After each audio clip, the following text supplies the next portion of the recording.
Puji Tuhan, Bapak Ibu terkasih, orang Kristen harus paham tentang hal ini, yaitu apakah api Tuhan di gereja Anda masih menyala atau mulai padam.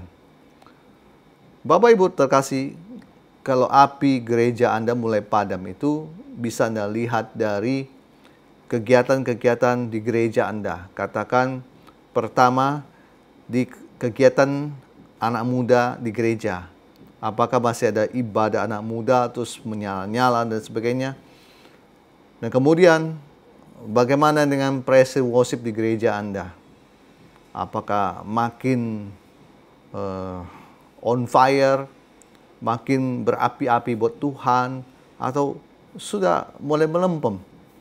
Terus khotbah yang disampaikan ini terus membawa hadirat Tuhan yang melawat setiap orang mendengarnya? Atau kegiatan gereja Anda malah berubah menjadi kegiatan agamawi yang cuma tersusun begitu hanya untuk rutinitas?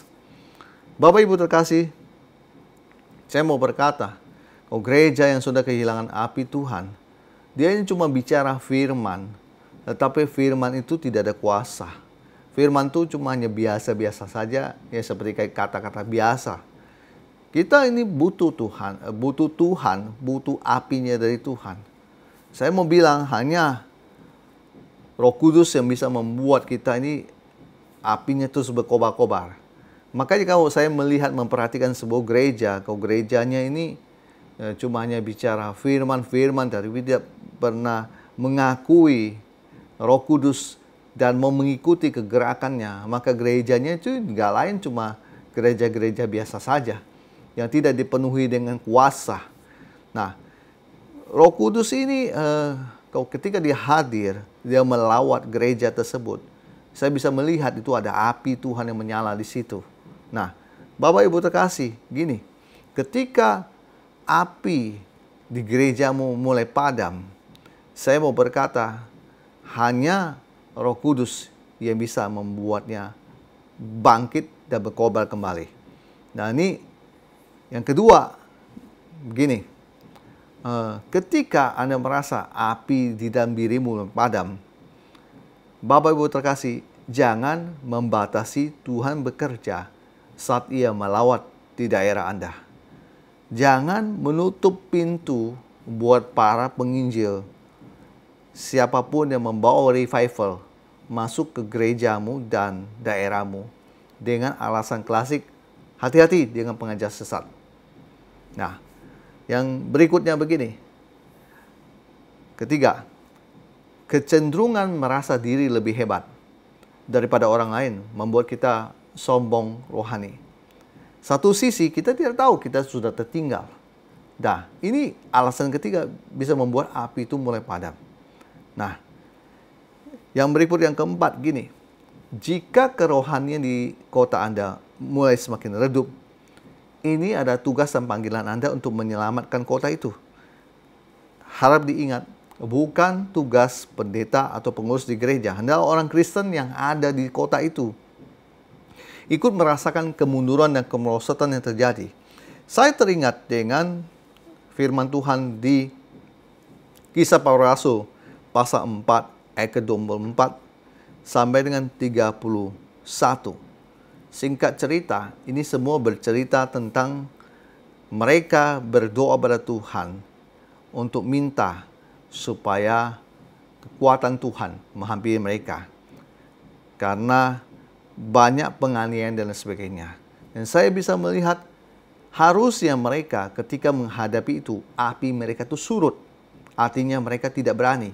Tetapi justru mereka itu berseru bersama-sama pada Tuhan. Di pasal 4 ayat 24 ngomongnya begini. Ketika teman-teman mereka mendengar hal itu, berseru mereka kepada Allah, katanya, "Ya Tuhan, Engkaulah yang menjadikan langit dan bumi, laut dan segala isinya. Dan oleh Roh Kudus dengan perantaraan hamba-Mu Daud Bapa kami, Engkau telah berfirman, mengapa rusuh bangsa-bangsa, mengapa suku-suku bangsa mereka-reka perkara yang sia-sia. 26. Raja-raja dunia bersiap-siap dan para pembesar berkumpul untuk melawan Tuhan dan diurapinya. Sebab sesungguhnya telah berkumpul di dalam kota ini Herodes dan Pontius Pilatus beserta bangsa-bangsa dan suku-suku bangsa Israel melawan Yesus hamba-Mu yang kudus yang Engkau urapi, untuk melaksanakan segala sesuatu yang telah Engkau tentukan dari semula oleh kuasa dan kehendak-Mu. 29. Dan sekarang lihatlah. Nah, ini poinnya.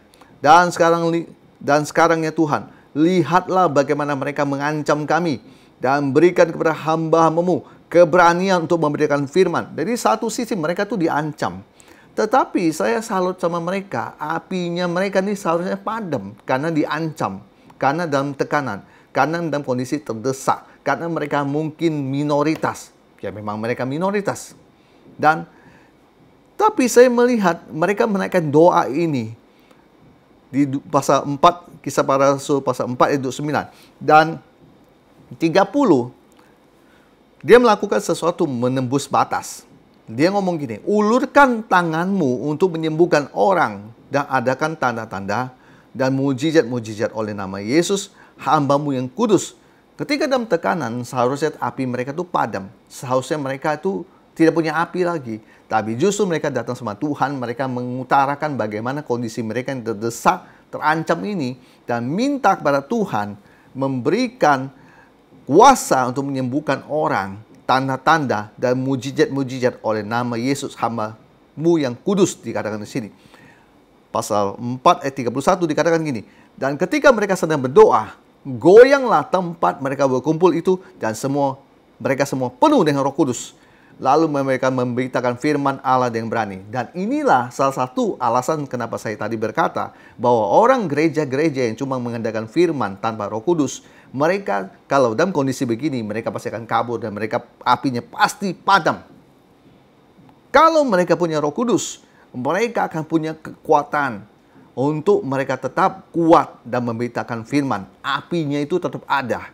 Dan Bapak Ibu terkasih bisa melihat, dalam kondisi yang begini harusnya api mereka padam. Tapi karena ada Roh Kudus, di pasal 4 ayat 31, mereka sedang berdoa, goyang tempat itu, mereka berkumpul. Dan dikatakan mereka semua penuh dengan Roh Kudus. Kalau sudah penuh dengan Roh Kudus, maka mereka makin berani, makin dahsyat, apinya makin menyala, luar biasa. Bapak Ibu terkasih, di balik dari semua ini saya mau bercerita tentang kalau api mulai padam, kau butuh Roh Kudus. Kau butuh Tuhan yang memberikan kamu semangat yang baru. Adalah kehendak, keingin Tuhan bahwa kamu penuh dengan Roh Kudus. Supaya apa? Apimu terus menyala. Supaya apa? Orang-orang di sekeliling Anda yang apinya mulai padam, Anda yang membawa api kepada mereka. Itulah revival. Revival bisa terjadi mulai dari seseorang yang punya api. Dan api itu seperti sebuah lilin.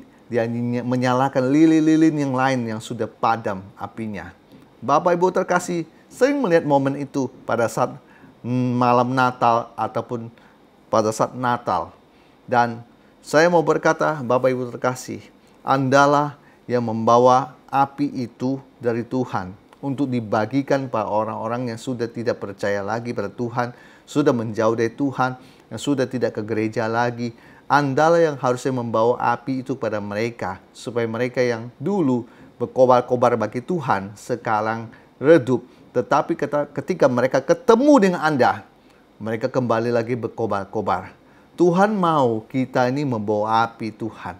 Tuhan mau kita menjadi ambasadornya Dia, yang membicarakan Dia dan kuasanya. Ketika hidupmu mengalami mujizat-mujizat, ketika hidupmu mengalami semua kebaikan Tuhan, saya percaya Anda tidak akan duduk diam begitu saja. Tetapi Anda akan tahan. Anda akan mau memberitakan firman, memberitakan kuasanya untuk membawa orang-orang pada Yesus. Puji Tuhan. Bapak Ibu terkasih, saya mau berkata begini. Roma pasal 12 ayat 11 dikatakan gini. Janganlah hendaknya kerajinanmu kendor, biarlah rohmu menyala-nyala dan lainnya Tuhan. Firman-Nya, biarlah rohmu menyala-nyala dan lainnya Tuhan. Kalau roh kita menyala-nyala, maka kita pasti semangat untuk melayani Tuhan. Sebaliknya kalau roh kita sudah redup, kita akan rasanya suam-suam untuk melayani Tuhan. Maju terus di dalam melayani Tuhan, Bapak Ibu terkasih. Terus dalam kasih-Nya Tuhan. Biar apimu terus menyala-nyala.